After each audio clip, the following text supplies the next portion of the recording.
Hi guys, let's see and do the love spread for you and the person in your mind or your partner. So let's deep dive. Card for you. How you feel is Seven of Pentacles. How they feel is Four of Pentacles. Your challenge is Ten of Pentacles. Their challenge is the Strength card. And let's see what's there in love relationship.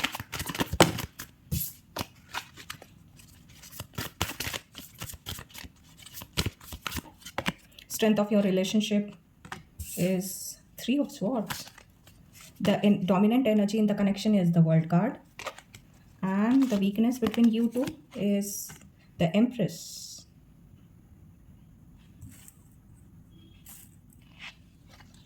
Let's see and deep dive what the cards want to reveal.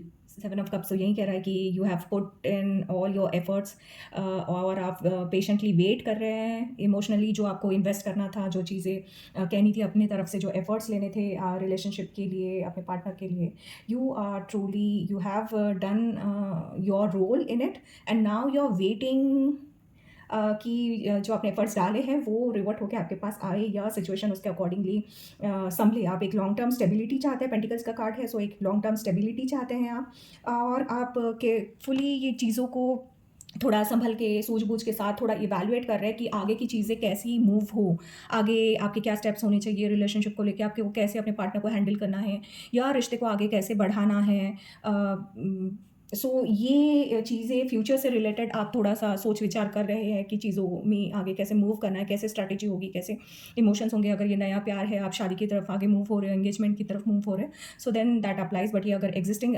Relationship है so then also you are trying to level it up the relationship you want to level it up and you are putting all your efforts and thinking a lot on it एक waiting period है ये जहाँ पे आपको ऐसे लगता है कि हाँ मैंने तो सब कर लिया है या मैं और रिश्ते को कैसे संवार सकता हूँ सुधार सकता हूँ मैं और क्या कर सकता हूँ आगे मैंने क्या करना चाहिए क्या गलती हुई है सो ये थोड़ा सा ताना बाना है जो आप यहाँ पे सोच रहे हैं आपके चैलेंज में है टेन ऑफ पेंटिकल्स सो फिर पेंटिकल्स का कार्ड है आप यहाँ पे बिल्कुल एकदम आइडियल सिचुएशन ड्रीम कर रहे हैं शायद इसीलिए बहुत ज़्यादा सोच रहे हैं कि ओके ये सिचुएशन तक ये आइडियल सिचुएशन तक मैं कैसे पहुँच सकता हूँ 7 नंबर तक तो पहुँच गया बट देन आगे 10 को अचीव करना है कंप्लीशन एक आइडियल स्टेट जहाँ पास्ट प्रेजेंट फ्यूचर सब है पैसा गाड़ी इमोशंस बच्चे एक हेल्दी आप कार्ड में भी देख सकते हैं सो एक कंप्लीट पैकेज है सो एक आइडियल सिचुएशन है इमोशनल फ्रंट पे सो उसको अगर लेके चल रहे so then definitely somewhere you will have some grudges in your mind कि ओके ये नहीं हुआ वो नहीं हुआ तो संतुष्टि नहीं रहेगी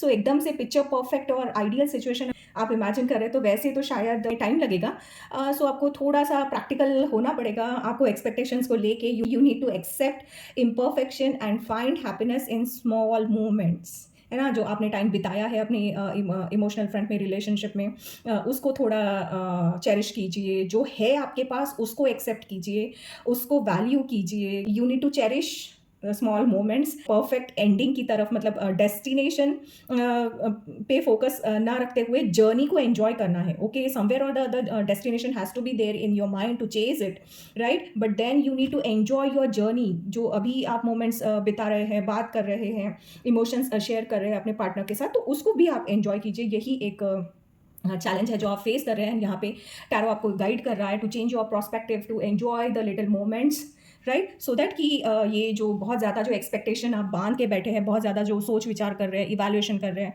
सो उसको थोड़ा सा टेम डाउन करके आप जो है उसमें संतुष्टि मान के then strategise and on a lighter mode and keep working for the ideal situation picture perfect situation which you want in your emotional life ठीक है मे बी आपके पार्टनर से आप okay on the other hand for the person in your mind or उनके लिए card आया how they feel is four of pentacles सो यहाँ पे वो भी कुछ होल्ड ऑन करके बैठे हैं कुछ ग्रजेस कुछ इश्यूज कुछ इमोशंस वो ओपन अप नहीं हो रहे हैं right so they are not opening up सो यहाँ पे गाइडेंस उनके लिए यही है उनकी जो करंट फीलिंग्स है they are holding and protecting their emotions. So maybe that's why you are waiting कि ये थोड़ा open up हो या situation थोड़ी संभले तो मैं आगे कुछ बढ़ूँ और फिर strategize करूँ चीज़ों को. So that's why maybe here it is 7 of Pentacles, the holding and waiting period for you, and for your partner it is 4 of Pentacles. So वो they are holding on their emotions, they are not opening up. You are waiting for them to open up so that the emotionally दोनों एक ही level पे आ जाएं. और situation के लिए आगे जो स्ट्रेटजी बनानी है या आगे जो लेवल अप करना है, सो वो एक सेम पेज पे आके वो चीज़ें हो पाए. ठीक है. The challenge they are facing is the strength card. Major card है, मेजर अकाना का कार्ड है. सो यहाँ पे ये मेजर चैलेंज है and this needs to be handled and attended very proactively. So guidance तो यही है कि they need to open up. Emotional front पे they are holding on their emotions. Maybe हो सकता है कि पास्ट कनेक्शंस उनके कुछ ऐसे हो, पास्ट में ऐसे कुछ इश्यूज हुए हैं जिनकी वजह से दे आर मोर हर्टेड. सो जो भी है उनको वो लेट गो करके आगे बढ़ना पड़ेगा so that they can involve and express yourself and align with your energies on the emotional front. तो यहाँ पे उनको they have to learn the emotional courage. The challenge is this कि उनको इमोशनली थोड़ा खुद को स्ट्रॉन्ग बनाना पड़ेगा. जो हो गया उसको लेट गो करना पड़ेगा. They need to open up again, have a fresh feeling, have a fresh emotional intensity, right. And they should open up and face the emotional front more maturely, right. और यहाँ पे एक balance बिठाने का भी बोला है यहाँ पे strength card. It's a balance between head and heart. यहाँ पे इमोशनल फ्रंट पे your partner needs to balance between maybe between the heart and the ego और the learning to stay sort of more patient and gentle towards the emotional front rather than being more defensive and more protective, right. So यहाँ पे यही challenge है आपके partner के लिए. अगर हम ये एनर्जीज थी आपकी साइलोज में, अगर हम इस रिलेशनशिप की एनर्जीज को देखें, so then there is relationship की स्ट्रेंथ में आया है 3 ऑफ स्वॉर्ड्स का कार्ड. सो बिल्कुल प्यार में तो there is lot of pain. Maybe आप दोनों अपने पास्ट कनेक्शंस में बहुत ज़्यादा सफ़र किए हैं. In love is the pain जो ये आपको बांधे हुए रखे हैं, जो आपको स्ट्रेंथ दे रहे हैं emotional. Even if you may have got hurted in your past connections और in the current connections, but sometimes back, है ना. जो हो सकता है कि आप प्रेजेंट रिलेशनशिप को रिवाइव कर रहे हैं या आपके पिछले कनेक्शंस जो थे, दोनों के जो कनेक्शंस थे उसमें आपने शायद धोखा खाया है and they were bad enough to hurt you and give you lot of pain. पर ये जो दर्द है यही आपके लिए स्ट्रेंथ का काम कर रहा है. इस रिलेशनशिप की स्ट्रेंथ है ये पेन, क्योंकि आप ऑलरेडी अपने लेसन्स लर्न कर चुके हैं अपने पास्ट कनेक्शन से. आप सीख चुके हैं कि चीज़ों को कैसे हैंडल करना है, इमोशनल रिलेशनशिप का ताना बाना कैसे बुनना है, क्या गलतियाँ की थी उनसे कैसे उभरना है. So you have learned a lot and very deep lessons you have learned. So now you are surviving through the honesty and the emotional truth. Though it is hurting you, though it is a lot of painful for you, healing is possible, but you both of you must choose to forgive over your ego, over your pride. So तभी आप दोनों एक page पे आएंगे and then चीज़ें यहाँ से आगे संभलेंगी और ये रिश्ता आगे बढ़ पाएगा, बढ़ रहा है. So this is your strength card, right. आगे बढ़े तो डोमिनेंट एनर्जी आपके रिलेशनशिप में है द वर्ल्ड कार्ड की, राइट.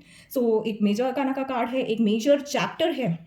सो जो 2 स्टोरीज मैं देख रही थी यहाँ पे वो ये यूँ हो सकती है कि या तो आपका आप ये रिश्ता फाउंडेशन लेवल पे है एंड आप इसको स्टेज अप लेवल अप करके शादी, आगे एक मजबूत रिश्ते में स्टेबिलिटी, लॉन्ग टर्म रिलेशनशिप की तरफ, कमिटमेंट की तरफ लेके जाना चाहते हैं. ठीक है. पास्ट कनेक्शंस में आपने बहुत कुछ सीखा है. सो वो दर्द से आप हो के गुजरे हैं. So you are more matured and you are starting your cycle. So ये स्ट्रेंथ है. आपकी दुनिया बस रही है, एक लेवल अप हो रही है, दुनिया कंप्लीट हो रही है एक दूसरे के साथ, इस रिलेशनशिप को आगे बढ़ा रही है.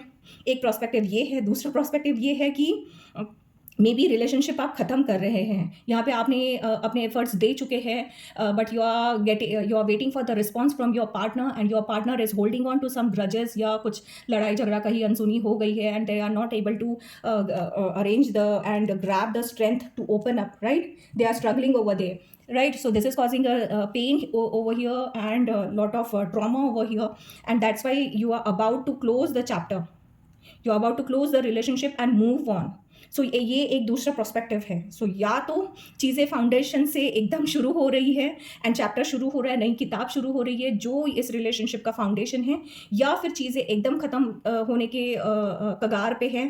सो एक लाइफ का आपका चैप्टर ख़त्म होगा, ये रिलेशनशिप से आपको जो सीखना था आप सीख चुके हैं, you got the learning and the wisdom through this relationship, you have learned a lot, you have been through pain throughout in this relationship, and now the cycle is about to completion की तरफ ये रिश्ता जा रहा है। May be start होके complete होगा या ख़त्म होके कंप्लीट होगा। So these way the both prospectives and the challenge in the relationship is the empress.